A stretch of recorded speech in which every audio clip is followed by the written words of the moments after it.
आप देख रहे हैं एसडीएम न्यूज़। मैं हूं रियाद अंसारी। जैसा कि सब जनता को पता है कि प्रशासन की ओर से निर्णय लिया गया है कि आने वाले शनिवार और रविवार से संपूर्ण तरीके से लॉकडाउन रहेगा और बाकी दिनों में रात के 9 बजे से सुबह तक जो है तो कर्फ्यू चलेगा नाइट का। प्रशासन ने ये निर्णय जनता की सुरक्षा के लिए उठाया है। हम इनके उठाए हुए कदम की सराहना करते हैं और समर्थन भी करते हैं। लेकिन सर, मैं आप यहाँ के जो वरिष्ठ अधिकारी हैं, जिलाधिकारी साहब, पुलिस कमिश्नर साहब और मनपा आयुक्त साहब से मेरी विनती है कि सर, मैं एक पत्रकारिता क्षेत्र का भी सिपाही हूँ। इसी प्रकार से मैं एक सामाजिक कार्यकर्ता हूँ और मैं अनेक सामाजिक संगठनों से जुड़ा हुआ व्यक्ति हूँ। जब आपका निर्णय आया तो कई लोगों के मुझे फ़ोन आए, कई लोगों ने मुझसे मिलकर बातचीत की। सर, वो कुछ उनके दिल में एक भय का माहौल है सर, और ये मैं वो बात आपको पेश कर रहा हूँ जो हज़ारों लोगों की मन की बात है सर। ये मेरे अकेले चैनल की बात नहीं सर। तो मेरी आपसे बहुत विनती है सर आपसे कि आप मेरी इस बात को बहुत गंभीरता से लें। इस स्वरूप में ना लेके एक चैनल वाले ने बोल दिया, कह दिया है, ऐसे चैनल वाले आते रहते हैं, सुझाव देते रहते हैं। सर प्लीज़ आपसे रिक्वेस्ट है, आप इसको हल्के में ना लें। सर, एक सुझाव ये निकल के आया है कि जैसा आपने कहा है कि शनिचर को और इतवार को आप बंद रखोगे। सर, ऐसे में जो हाथ मजदूर वर्ग है सर, जो हाथ मजदूर काम करता है सर, जो रोजंदारी से काम करता है सर, जब 2 दिन उसका व्यवसाय पूरी तरह से बंद रहेगा तो आप बताइए सर, जो व्यक्ति 300 रोज कमाता है, 2 दिन जब उसका पूरी तरह से काम बंद रहेगा तो उसका 600 रुपये नुकसान होगा सर। फिर उसके बाल बच्चे परिवार ने क्या खाना? ये एक प्रश्न उठा है सर। इसी प्रकार से जैसा कि आपने अपने प्रेस उसमें नोट में बताया है और जैसा आपने पत्रकारों से बातचीत करते हुए बताया है कि आने वाले दिनों में, चंद दिनों के अंदर लगभग सभी लोगों को कोरोना वैक्सीन लेना अनिवार्य होगा और सबको लेना पड़ेगा। सबकी जांच होगी, सबकी टेस्टिंग होगी। सर, इसमें एक सबसे पहला सवाल उठता है सर, हमारे पास 65% एक वर्ग ऐसा है जो रोज़ कमाता है, रोज़ खाता है। अब सर मान लीजिए कि ऐसे अगर 1000 घर जो मजदूर वर्ग से उनका संबंध है, अगर वो कोरोना पॉजिटिव पाए जाते हैं, उनके घर में अगर पति पत्नी या बच्चे पाए जाते हैं, तो सर सीधी सी बात है, नियमानुसार उस परिवार को, उस घर को 15 दिन जो है तो आराम करना होगा, प्रिकॉशन लेना पड़ेगा। उनको जो है तो तमाम जो है तो आसपास के लोगों से उनका रिश्ता टूट जाएगा, वो अपने घरों में सीमित होकर रह जाएंगे। सर, ऐसे में प्रश्न उठता है कि जो गरीब व्यक्ति रोज़ लाता है, रोज़ कमाता है, अगर मान लीजिए उसके घर में अगर 2 या 3 लोग पॉजिटिव पाए जाते हैं तो सर उन्होंने 15 दिन क्या खाना?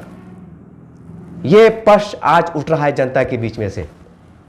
ये आज कई लोगों के मन की आवाज़ है सर, मैं आपके सामने रख रहा हूँ। इसके ऊपर आपको बहुत गंभीरता के साथ विचार करने की ज़रूरत है। जैसा प्रशासन कह रहा है कि हम कोरोना को हराना चाहते हैं और हर व्यक्ति को हम वैक्सीन लगाना चाहते हैं ताकि वो उसकी जान बच सके, आपका लक्ष्य यही सर। लेकिन सवाल ये है सर कि जब एक हाथ मजदूर वर्ग अगर उसके घर में कोरोना पेशेंट पाया जाता है सर, अगर 15 दिन इसके ऊपर अगर सील लगती है सर, तो सवाल ये है कि उसके घर में अगर 5 व्यक्ति है, छोटे बड़े मिला के, तो सर 15 दिन उस व्यक्ति ने क्या खाना सर? क्या सर वो भूखा नहीं मर जाएगा? ये आज प्रश्न उठ रहा है सर। तो इसी दौरान से बहुत से जो कामगार संगठनाएं हैं उनकी तरफ से सुझाव आया है कि क्यों ना जो है तो प्रशासन और हमारा सरकार एक कदम उठाए कि मान लीजिए अगर किसी ऐसे व्यक्ति के पास घर से अगर कोई पेशेंट निकलता है और वो लेबर है, यानी कि मान लीजिए इसके पास कामगार कार्ड है,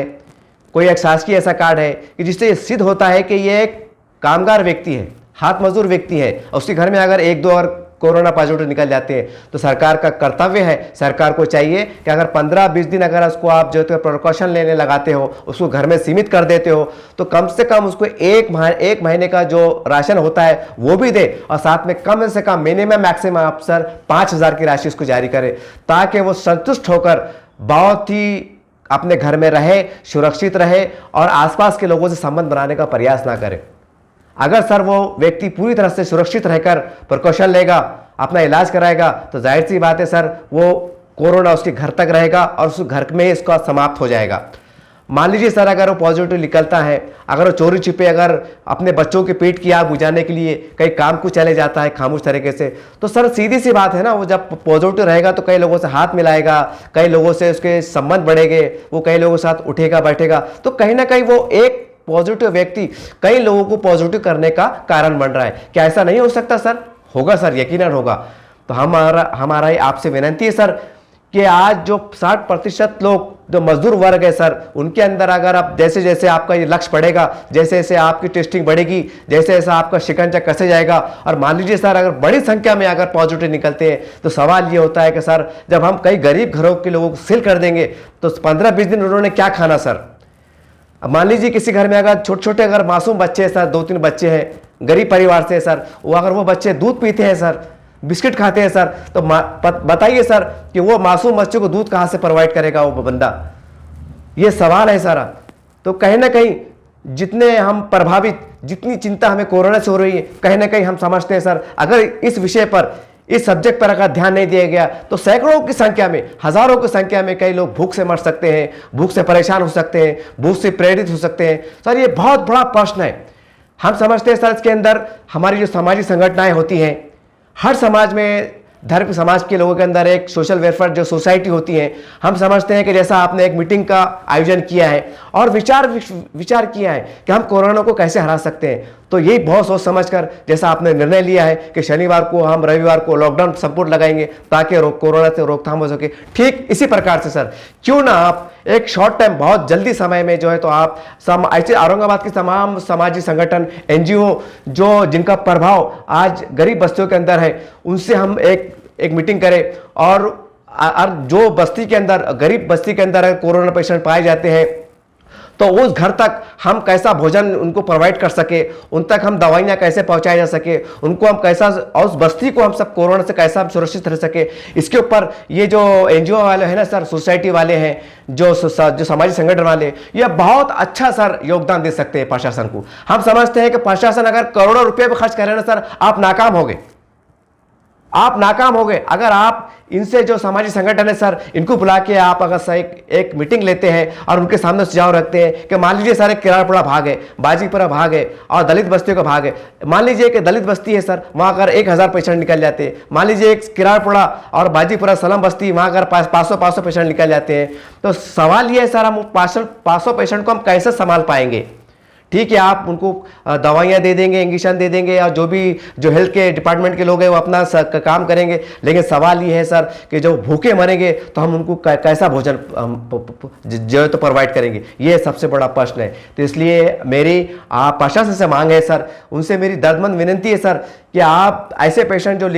अगर निकलना शुरू हो गए तो सबसे पहले आप जो तो उनके बैंक के अकाउंट के अंदर 5,000 से 10,000 की राशि, जो भी उनका कुटुंब की संख्या बनती है उसको देखते हुए डालने का तुरंत प्रयास करें। इसी प्रकार से महीना 2 महीने का राशन देने का प्रयास करें। इसी प्रकार से सर उनके जीवन बीमा के नाम पर अगर कुछ हो सकता है तो वो रिलीफ की घोषणा करें, ताकि गरीब से गरीब व्यक्ति खुलकर प्रशासन का साथ देते हुए नजर आए, वो खुलकर अपनी स्वेच्छा से जो तो वैक्सीन लगाने का प्रयास करें। हम समझते हैं सर ये बहुत बड़ा काम होगा, नहीं तो आप जैसा आप देख रहे हैं प्रशासन, हम देख रहे हैं सर कि करोड़ों रुपया, कोटियों रुपया खर्च हो रहा है सर इस वैक्सीन के लिए। पूरा डिपार्टमेंट, हम समझते हैं हर डिपार्टमेंट के अधिकारी, पदाधिकारी और कर्मचारी काम कर रहे हैं। अगर उनकी एक दिन की अगर तनख्वाह का हम राशि जोड़ लें और प्रशासन के अगर जो हलचल होती है डिपार्टमेंट लेवल पे अगर वो जोड़ ले तो करोड़ों रुपए की पर डे राशि बनती है सर। इतना बड़ा हम खर्च कर रहे हैं सर, और बड़ी आश्चर्य की बात है कि इतना लगाने के बाद भी अगर प्रशासन और हमारे प्रशासन अगर सर असफल होता है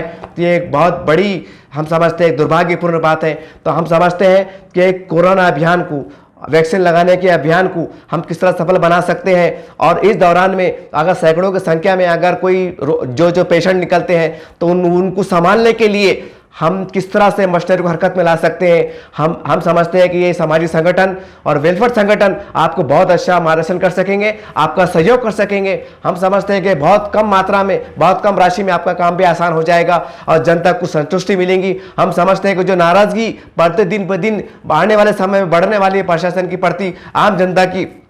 कहीं ना कहीं उसे रोकने में हम सफल हो गए। सर इतना ही कहकर मैं अपनी बात खत्म करता हूं, और मैं समझता हूं कि प्रशासन के सभी प्रशासकीय अधिकारी जो एक बहुत अच्छा कर्तव्य निभा रहे हैं, जिन्होंने बहुत अच्छा निर्णय लिया है, एक गरीब जनता की सहानुभूति को देखते हुए, उनकी कठिनाई को देखते हुए, उनके छोटे छोटे मासूम बच्चे जो भूखे मरने की नौबत उन पर आ सकती है, उनके पर वो विचार करेंगे, उनकी समस्या पर विचार करेंगे। मैं ऐसा समझता हूँ, और ये कह के मैं अपनी बात को समाप्त करता हूँ। जय हिंद, जय महाराष्ट्र।